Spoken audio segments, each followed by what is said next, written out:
அஸ்ஸலாமு அலைக்கும். கண்ணியத்திற்குரிய பெரியவர்களே, எல்லாம் அல்லாஹ் நல்லடியார்களே, நபிகள் நாயகம் ஸல்லல்லாஹு அலைஹி வஸல்லம் அவர்களின் மீதும் இறைவனை வணங்குவதற்காக இங்கே குழுமி இருக்கக்கூடிய நம் அனைவரும் மீதும் ஏகலைவரின் சாந்தியும் சமாதானம் ஒற்றா பெருங்கருணை என்று நிலவுமாக பிரார்த்தித்தவனாக நபிகள் நாயகம் ஸல்லல்லாஹு அலைஹி வஸல்லம் அவர்கள் தன்னுடைய சஹாபாக்கள் இடத்துல ஒரு செய்தியை சொல்லுகிறார்கள். என்ன செய்தி என்று சொன்னால், நாளை மறுமையில் கியாமத்து நாள் என்று ஒரு மனிதன் கொண்டு வரப்படுவார். அவரை நரகத்தில் போடுங்கள் என்று கட்டளையிடப்படும். அவர் செய்த பாவத்தின் காரணமாக அவருக்கு நன்மையின் எடையை விட தீமையின் எடை அதிகமாக இருக்கக்கூடிய காரணத்தின் காரணமாக அல்லாஹ் ரப்பல் ஆலமீன் அவருக்கு நோக்கி கட்டளையிடுவான், இவரை நரகத்தில் போய் போடுங்க என்று சொல்லி கட்டளையிடப்படும்.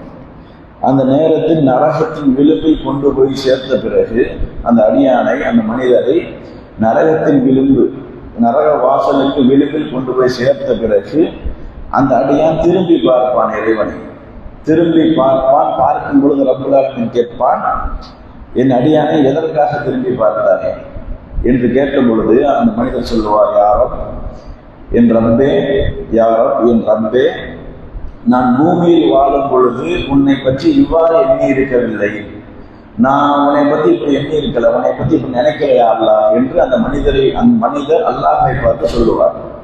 அப்பொழுது ரப்பல் ஆலமீன் கேட்பான், என்னை பற்றி நீ எவ்வாறு எண்ணி இருந்தாய், என்னை பற்றி நீ நினைச்சிருந்தா, எப்படி நினைச்சிருந்த என்று கேட்ட பொழுது அந்த மனிதர் சொல்லுவார், நான் துனியாவில் இருக்கும் பொழுது நீ எனக்கு இரக்கம் காட்டுவான் என்று எண்ணி இருந்தேன், நீ எனக்கு இரக்கம் காட்டுவ, நான் உனக்கு செய்யாத நன்மையான காரியங்களை தொழுகாமல் இருந்திருந்தேன், நீ கொடுத்த பொருளாதாரத்தை சரியான முறையில் செலவு செய்யாமல் இருந்திருந்தேன், நான் நோன்பு நோக்கக்கூடிய உடல் திரகாட்டம் இருந்தும் கூட நான் நோன்பு நோக்காமல் இருந்து விட்டேன், இருந்தாலும் என் இறைவன் என்னை மன்னிப்பான், என் சூழ்நிலையை புரிந்து கொண்டு என் இறைவன் என்னை மன்னித்து என் மீது கருணை காட்டுவான் என்று நான் எண்ணி இருந்தேன். யா அல்லாஹ், கடைசியில் நான் நரகத்தில் போய் விழப்போன் என்று சொன்ன பொழுது அல்லாஹ் ரப்பல் ஆலமீன் கட்டளையிடுவான், நான் உறுதியாக சொல்லுகிறேன், உனக்கு சின்னமாக கருணை காட்டிவிட்டேன், என்னைய பற்றி நீ நினைச்சிருந்தீல அது அப்படியே நடக்கட்டும், உனக்கு நான் கருணை காட்டுகிறேன், என் அடியானை நீங்கள் சொர்க்கத்திற்கு அழைத்து செல்லுங்கள் என்று மலக்குமார்களுக்கு ரப்பல் ஆலமீன் கட்டளையிடுவான். இந்த செய்தியின் மூலமாக நபிகள் நாயகம் ஸல்லல்லாஹு அலைஹி வஸல்லம் அவர்கள் நமக்கு என்ன சொல்லி காட்டுகிறார் என்று சொன்னால், நாம் லா இலாஹ இல்லல்லாஹ் முஹம்மது ரசூலுல்லாஹ் என்ற இந்த கலிமாவை, இந்த ஏகத்துவ கொள்கையை உறுதியாக எடுத்துக்கொள்ள வேண்டும்.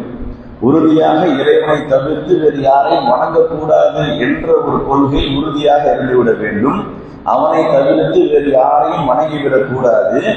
நாம் இயன்ற அளவு இந்த மார்க்கத்தை சரியான முறையில் இறைவனுக்கு பயந்து பின்பற்றிக் கொள்ள வேண்டும் என்பதை இந்த செய்தி நமக்கு சொல்லி காட்டுகிறது.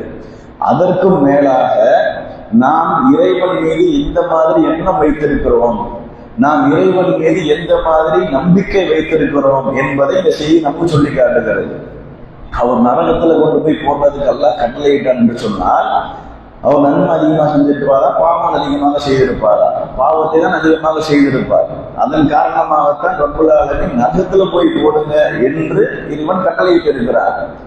ஆனால் அவர் அல்லாஹ்வின் மீது வைத்த நம்பிக்கையின் காரணம்தான் அவரை மறுபடியும் சொர்க்கத்திற்குள்ளே அழைத்து செல்லக்கூடிய ஒரு செயலாக அமைந்திருக்கிறது.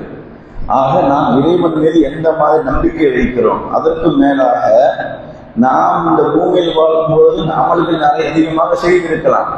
ரசூலுல்லாஹி ஸல்லல்லாஹு அலைஹி வஸல்லம் சொல்லி காட்டுறாங்க, லா யுத்ஹில அமலல் லஹுல் ஜன்னா, யாருடைய அமலும் அவரை சொர்க்கத்திற்குள்ளே நுழைவிக்காது, அமல்களை வைத்து கண்டிப்பாக சொர்க்கம் செல்ல முடியாது என்று சொல்லி காட்டுகிறார். நாம தொழுகிறோம், நோன்பு நோக்கிறோம், ஜகாத் கொடுக்கிறோம், தான தர்மங்கள் செய்கிறோம், பொருளாதாரம் அதிகமாக இருந்தால், உடல் தகுதி இருந்தால் ஹஜ் செய்கிறோம். இந்த மாதிரி இறைவன் நமக்கு இட்ட கட்டளை அதிகத்தையுமே நாம் அதிகமாக சரியான முறையில் செய்து வந்தாலும் கூட, எவ்வளவு அமல்கள் செய்தாலும் அல்லாஹ் நமக்கு வழங்கிய அருள்கொடைகளுக்கு அது ஈடே ஆகாது. ஒரு உதாரணத்துக்கு சொல்ல வேண்டும் என்று சொன்னால், ஹார்ட் அட்டாக் வந்துடுது, நெஞ்சில வாயில சின்ன அடப்பிற்கு தான் சொல்லுவாங்க. அந்த ஹார்ட் அட்டாக் வந்தா என்ன ஆகும், லட்சக்கணக்கில் செலவழிக்கணும். அந்த லட்சக்கணக்கில் உள்ள சம்பாத்தியத்தை எத்தனை வருஷத்துக்கு சம்பாதிச்சிருப்பான். ஒரு 10 லட்சம் 15 லட்சம் செலவாகுது, ஹார்ட்லாம் சர்ஜரி பண்ணணும், 20 லட்சம் செலவாகுது. 20 லட்சம் எத்தனை நாட்களை வந்து சம்பாதித்து 20 லட்சத்தை சேர்த்திருப்பான். நுரைகள் ஒரு சின்ன பிரச்சனை வருது, இவ்வளவு லட்சத்தை கொடுன்னு சொல்லி கேட்பான். அவ்வளவுதான் போய்கிட்டா அங்க போனா எவ்வளவு செலவாகும். அவ்வளவு செலவுக்கு அவ்வளவு நாள் உழைப்பு ஒரு சின்ன அடப்புக்கான பரிகாரம் தான். அப்ப இவ்வளவு நாள் நம்ம உடல்ல ரத்தத்தை ஓட்டிக்கிட்டு இருக்கிறோம், மூச்சு காற்றை கொடுத்துக்கிட்டு இருக்கிறான், மூளையை கொடுத்துருக்கிறான், பேசக்கூடிய நாவை கொடுத்துருக்கிறான், இவ்வளவு அடிப்படையில வழங்கி இருக்கிறானே, அதற்கு ஈடா வாழ்க்கை பூரா சம்பாதிச்ச பணத்தை நான் தர்மம் செய்யணும்னு நினைச்சாலும் கூட முடியவே முடியாது. அதைத்தான் ரசூலா சொல்லி காட்டுறாங்க, லா யுத்ஹில அமலஹுல் ஜன்னா, எந்த ஒரு அமலும் ஒரு மனிதனை சொர்க்கத்திற்குள்ளே நுழைவிக்காது.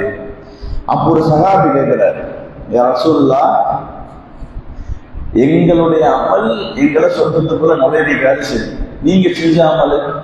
ரசூலுல்லாஹ் பார்த்து ஒரு சஹாபி கேட்கிறார், நீங்க எவ்வளவு அமல் செய்றீங்க இல்லையா ரசூலுல்லாஹ், நீங்க செய்யற அமலும் ஒரு சொர்க்கத்துல கொண்டு போய் நுழைவிக்குமா என்று கேட்டதற்கு ரசூலுல்லாஹ் சொல்றாங்க, என்னுடைய அமலும் தான், நான் செய்த அமலும் கூட என்னை சொர்க்கத்திற்குள்ளே நுழைவிக்காது. நம்ம காலையில 5:30 மணிக்கு 5:35 தொழுகை அந்த குளூர்ல பணியில கிளம்பி வரும், கிளம்பி வந்து 10 நிமிஷம் 15 நிமிஷம் தொழுகை முடிச்சுட்டு போயிருக்கிறோம். ஆனா ரசூலுல்லாஹ் அவருடைய தொழுகையை பற்றி சொல்லணும்னா சொல்ல முடியாது. கால் வீங்க வீங்க வீங்க அந்த அளவுக்கு இரவு முழுவதும் தொழுது கொண்டே இருந்தார்கள் அல்லாஹ்வுடைய தூதரவர்கள்.